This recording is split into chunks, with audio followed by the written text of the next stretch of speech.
You check under the bed and make sure there's no Disney executives under there. Oh, not again. Yeah, only this time, it wasn't just me. They were taking all my favorite people and replacing them with diverse women complaining about the patriarchy. Nothing has brought me greater joy than watching the Walt Disney Company absolutely panic over the last few weeks. They're mad at South Park because they're making fun of their woke ideologies, constantly race swapping or religion swapping everything in their movies. I love what you said about wanting to entertain audiences, critics saying Disney's too woke, but you're just putting out storytelling. We are. Look, I don't really like the term woke because I think it's an umbrella term that I'm not 100% sure I even know what it means, and one could argue that sometimes it's used too liberally. That said, our primary purpose is to entertain, and where we can entertain responsibly, obviously we try to do that. We try to have a positive impact on the world, but the first thing we need to do is entertain. Disney, despite losing over $1 billion on their last 4 movies, as they continue to shove woke politics into people's faces, who just want to go to the movie, laugh, cry, and go home. Look, people don't want to be lectured when they're watching a movie, and they certainly don't want to be told that they're bad people. But that's what Disney continues to do. I'm not 100% sure I even know what it means. So Snow White slept and waited for her prince to come, but he never did. Because a woman shouldn't have to depend on a man. Snow White was brought back to life by a lady doctor. And she lived happily ever after? Well, she couldn't indulge in strenuous activities like handball, but otherwise, she was fine. That's nice. What an idiot I've been as a young person in this industry who has no filter and no idea what she's doing. And if you disagree with this sentiment, I don't need your business. I did not like Snow White. The reason why is that the actress that plays Snow White, she acts like a bitch all the time. Weird. Weird. Weird. I don't need your business. I say, if I'm going to stand there 18 hours in a dress of an iconic Disney princess, I deserve to be paid for every hour that it is streamed on. And everything I do, people will wait in line to see. I don't need your business.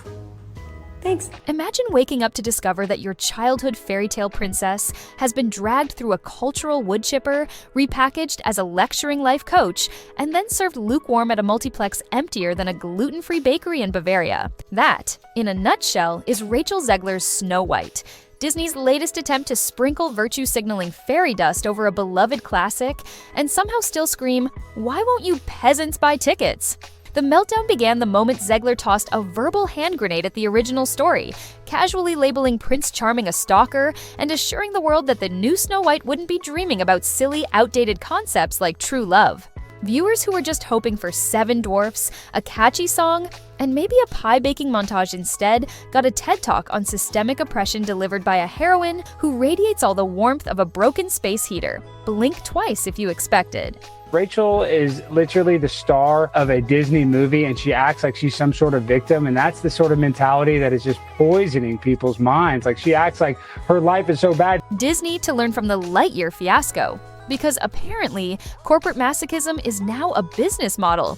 Cue South Park never missing a chance to roast fresh Hollywood hubris. In a single glorious episode, they debuted Woke White the Reinvention, with Cartman transformed into a scowling princess who replaces every male character with a diverse woman complaining about the patriarchy, complete with Kathleen Kennedy cameos screeching, "Make it more lame."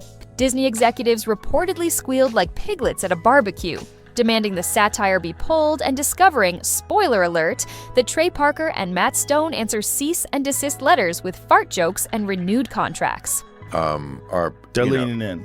Or what? They're leaning into woke. Hardcore. They're petrified of some kind of backlash. I mean, you see with Disney now. I mean, Disney, one of the most gay-friendly companies that we've had in a very long time. And Disney decided to hire the most insufferable girl boss narcissist that exists on Earth, who hates Snow White. Movie companies are going to look at her and they're going to say box office poison. And a lot of this is due to her behavior leading up to the film's release. There's a big focus on her love story. with a guy who literally stalks her. Yeah. Weird.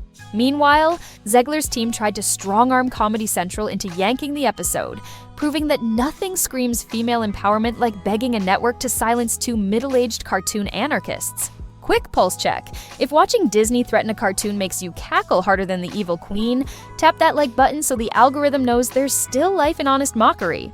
Barely had the smoke cleared when The Simpsons joined the Dunkfest with Snow Woke the Reimagining, portraying a preachy princess so allergic to romance, she files a restraining order against Prince Charming before the opening credits roll. Yes, that's Disney roasting Disney on a Disney-owned platform. Irony so dense it could bend light. Internally, Mouse House insiders whispered about brand integrity, a phrase now apparently defined as letting your own subsidiary torch you on Sunday night television.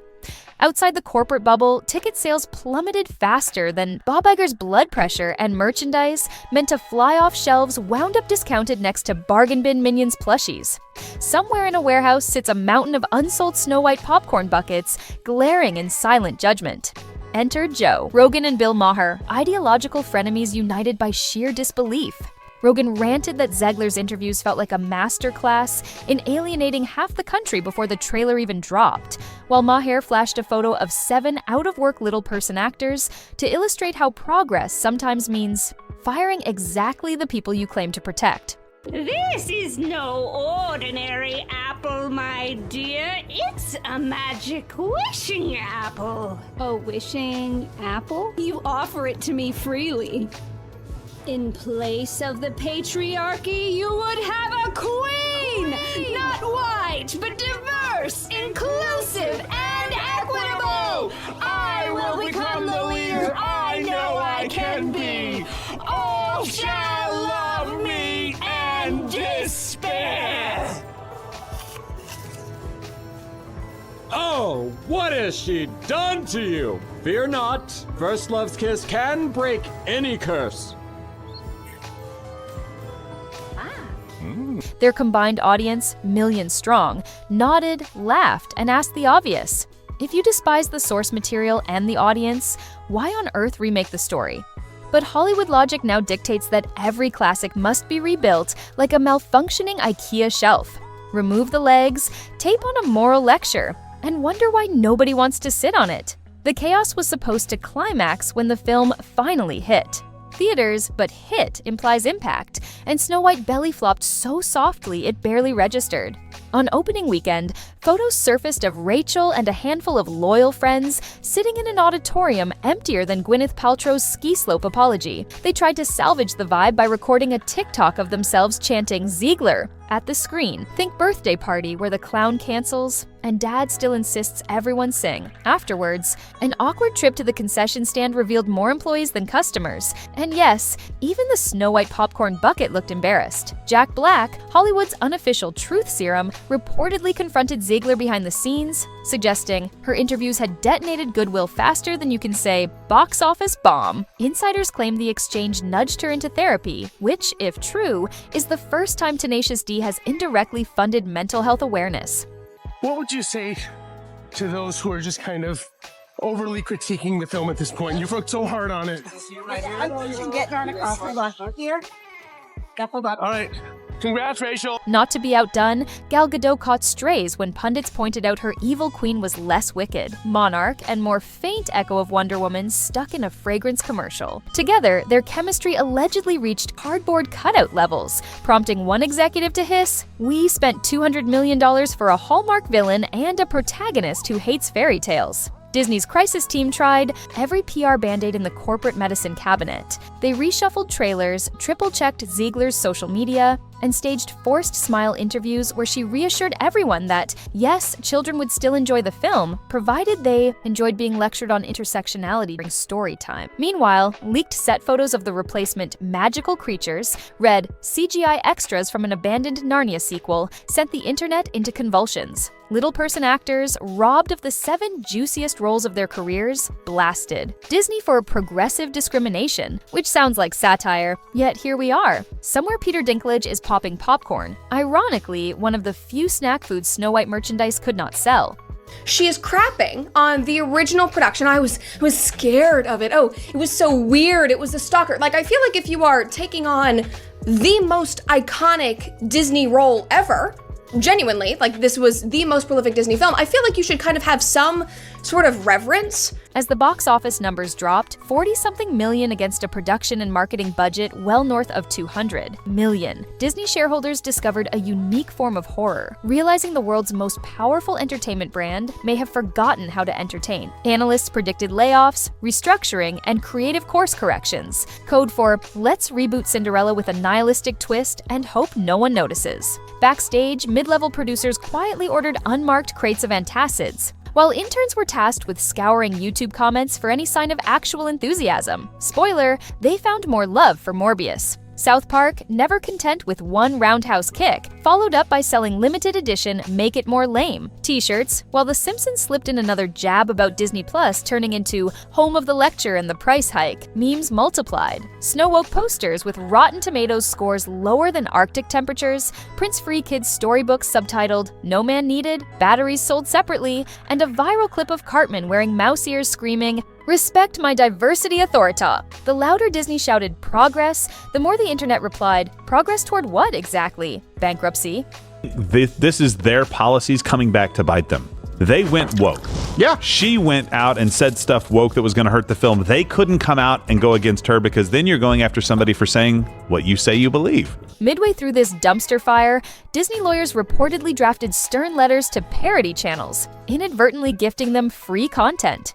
Each takedown request became an apology video, which became another takedown request, which became yet another viral reaction cycle. If brand erosion had a musical score, this would be free-form jazz played on kazoos. And yet, somewhere in Burbank, a focus group still insists the next remake must go even harder on modern messaging, because the data says audiences love moral grandstanding disguised as entertainment. The same data probably predicted Cats would rival Endgame. Yeah, the entire film's about a love story. It's about a love story because that's what the point of the film is. And I'm sorry that chivalry and a man pursuing you is now deemed as stalking, which now it's kind of making sense why men are opting out of the dating scene. Now you might wonder, can Rachel Zegler bounce back? Hollywood amnesia is a potent drug, but first she has to stop doubling down on the audience is the problem narrative. Every defensive tirade nudges public sentiment from mild annoyance to full-blown schadenfreude. A wiser star might offer a mea culpa, but Zegler's social accounts suggest she's sprinting in the opposite direction, posting inspirational quotes about female leadership, sandwiched between subtle scolds for toxic haters. That approach works great for brand building if your brand is celebrity who mistakes backlash for bravery. Meanwhile, inside Disney's ivory tower, executives are reportedly considering reshoots for upcoming live-action remakes, terrified that the Aladdin sequel will be accused of cultural appropriation by the time the first teaser drops. Rumors. Swirl of emergency meetings where someone finally asks, what if we just kept the original story? But the suggestion gets drowned out by a new memo about carbon-neutral tiara manufacturing.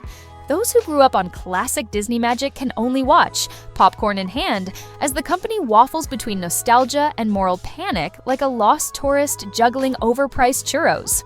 This girl took the money and then decided that she wanted to go out there and, you know what, I'm going to take my stand. Well, you should have made that stand before you took the money to promote a film, because that's not in line with your job description. As for audiences, they have already voted with their wallets. Families who once planned gleeful Saturday matinees chose Mario Kart and Netflix binges instead. Collectors skipped dolls that looked less like fairy tale companions and more like focus group experiments. Even streaming prospects appear bleak. Early leaks hint at abysmal completion rates, meaning viewers bail faster than you can say, skip credits. The only group still glued to the screen are YouTube commentators who mine every flub for content gold. Shout out to the monetization gods who turn corporate faceplants into creator paydays. Somewhere in the middle of this debris field, one, truth persists. Audiences crave a good story, not a sermon. They can tolerate new spins, new faces, new cultures, so long as the characters still feel genuine and the narrative still entertains. What they reject, loudly and collectively, is being told they're wrong for wanting escapism from, well, the escapist medium they paid for. Disney once understood that. Snow White in 1937 was a triumph because it celebrated wonder, romance, and a simple moral. The remake scoffed at those values, then wondered why nobody clapped. So here we are, watching the world's most powerful studio learn an expensive lesson in humility, taught by South Park, The Simpsons, Joe Rogan, Bill Maher, and millions of popcorn-wielding cynics who just want their fairy tales back. If you enjoyed this delicious train wreck of Hollywood hubris, let me know below which beloved classic you fear they'll upgrade next. Pinocchio with a TikTok addiction, perhaps? And hey, if you think Disney might finally retire the corporate soapbox, smash that subscribe button because we'll be right here when they inevitably prove us wrong. Thanks for sticking around. Remember, in Hollywood, the dwarfs may vanish, but the comedy of errors never ends.